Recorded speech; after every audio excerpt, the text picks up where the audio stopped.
Let's look at synapses more closely. We already examined these in the last chapter on muscular tissue. So this will be somewhat a review. A nerve signal can go no further when it reaches the end of an axon.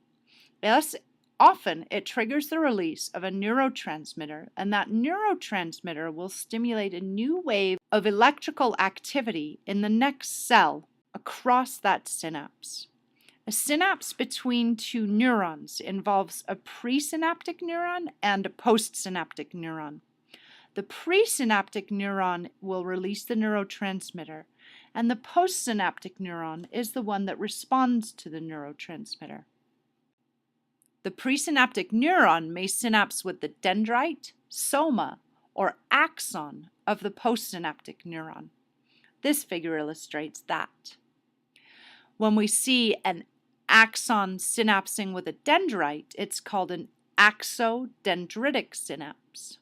It could be the cell body where it's an axosomatic synapse, or potentially it could be with the axon, which would be an axoaxonic synapse.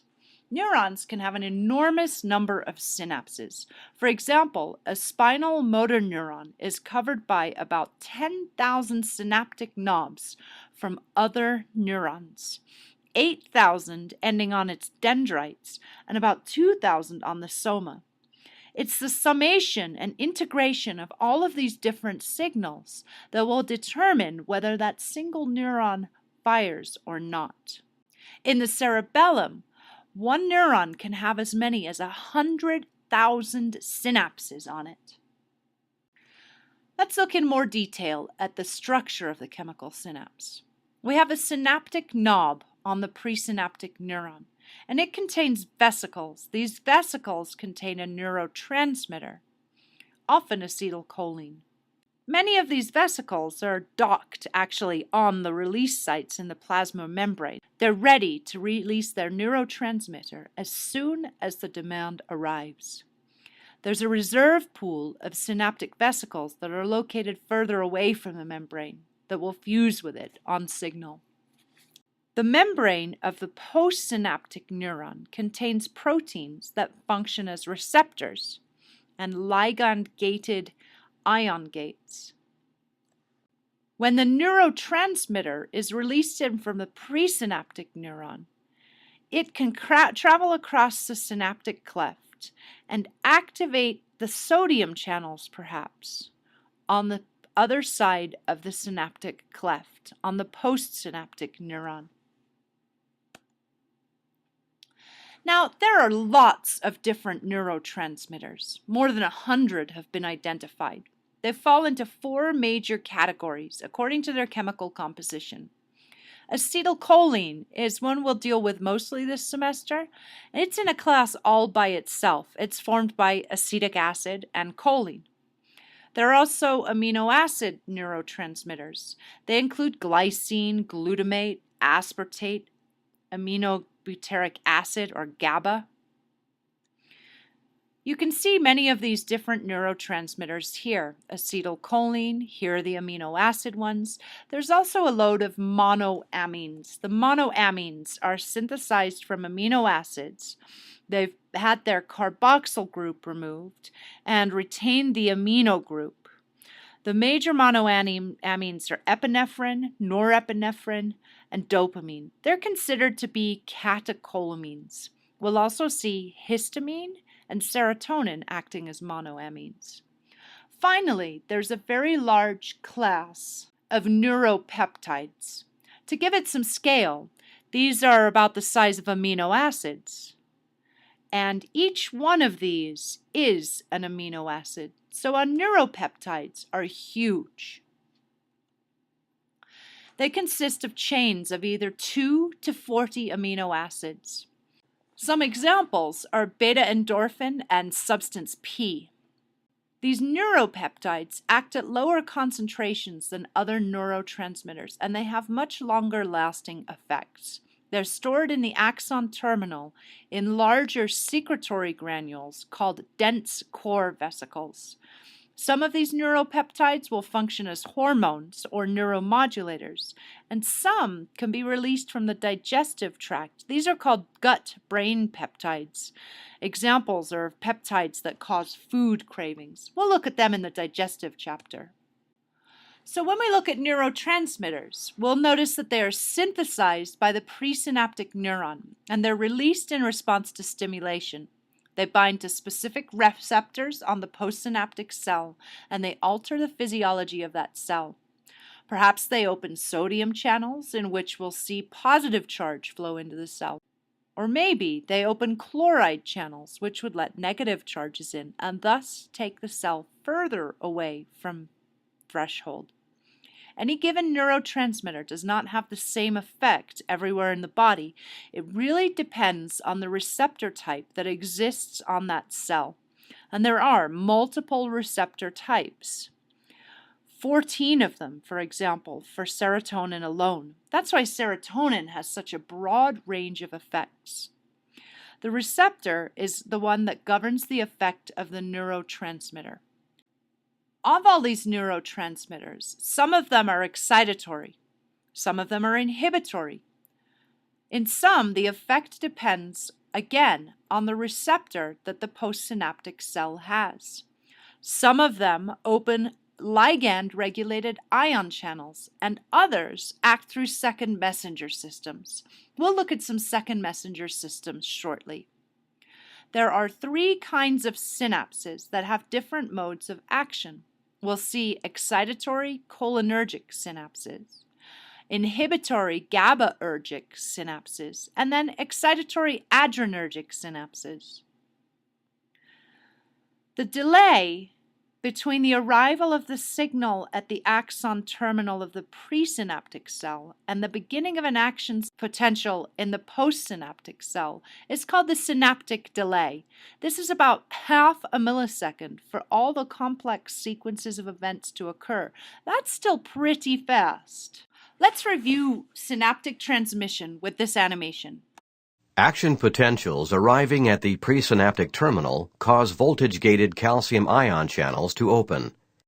Calcium ions diffuse into the cell and cause synaptic vesicles to release acetylcholine, a neurotransmitter molecule. Acetylcholine molecules diffuse from the presynaptic terminal across the synaptic cleft and bind to their receptor sites on the ligand-gated sodium ion channels. This causes the ligand-gated sodium ion channels to open, and sodium ions diffuse into the cell, making the membrane potential more positive. If the membrane potential reaches threshold level, an action potential will be produced. Now we'll look at the 3 kinds of synapse. The excitatory cholinergic synapse employs acetylcholine as its neurotransmitter. This is the one that we saw at the neuromuscular junction.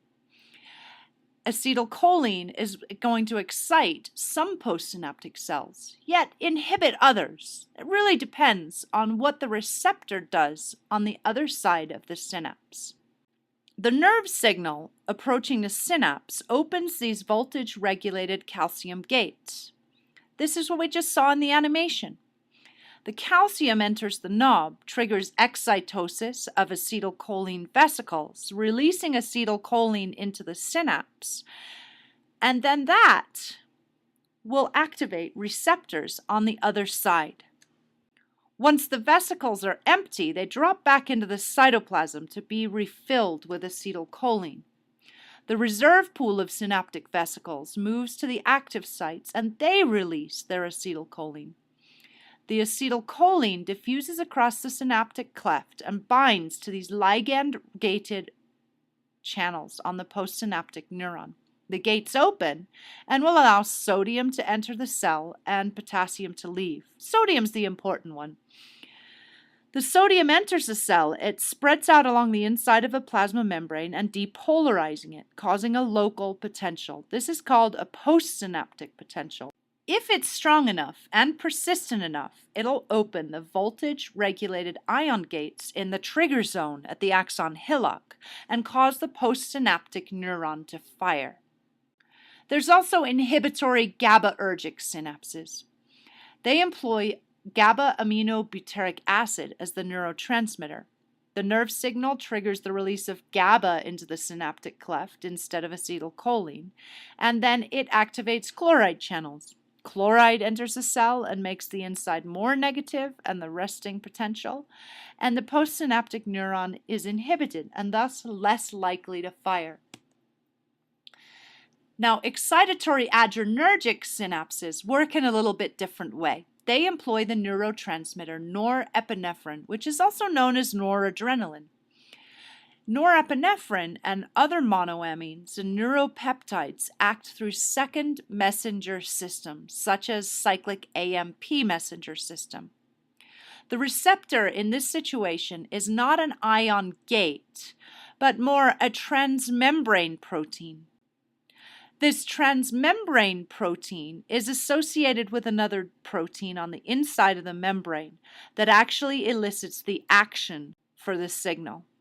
It's sort of like having a little window in a door.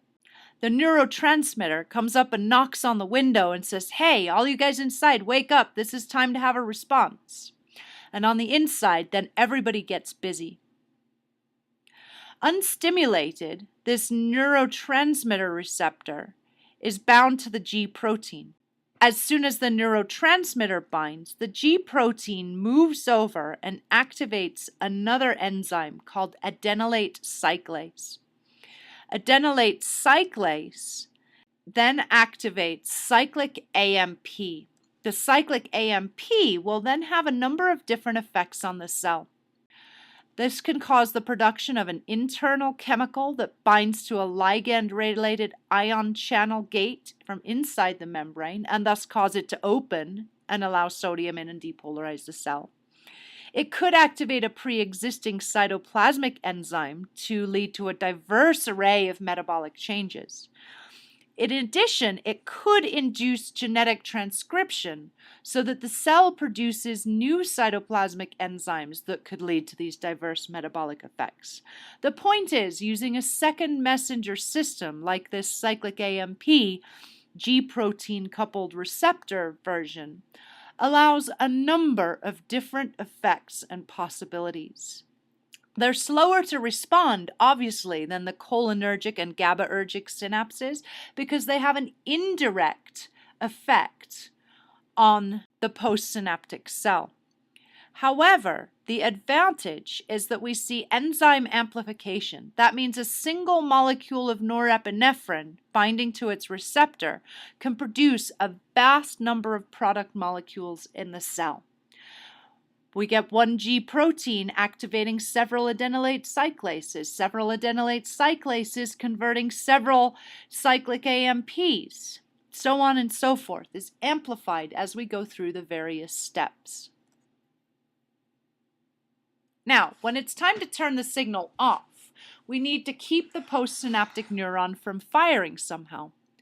The neurotransmitter molecule only binds to the receptor for 1 millisecond or so, and then it dissociates from it. If it remains in the cleft, it could rebind and unbind, and so on and so forth, and thus would continue to stimulate the postsynaptic cell. To stop adding neurotransmitter or get rid of whatever is there allows us to cease the signal to the postsynaptic cell. We can get rid of the neurotransmitter in 3 different ways, either by diffusion, as in the neurotransmitter will escape from the synapse into the nearby extracellular fluid, and the astrocytes from the central nervous system will absorb it and return it to the neurons.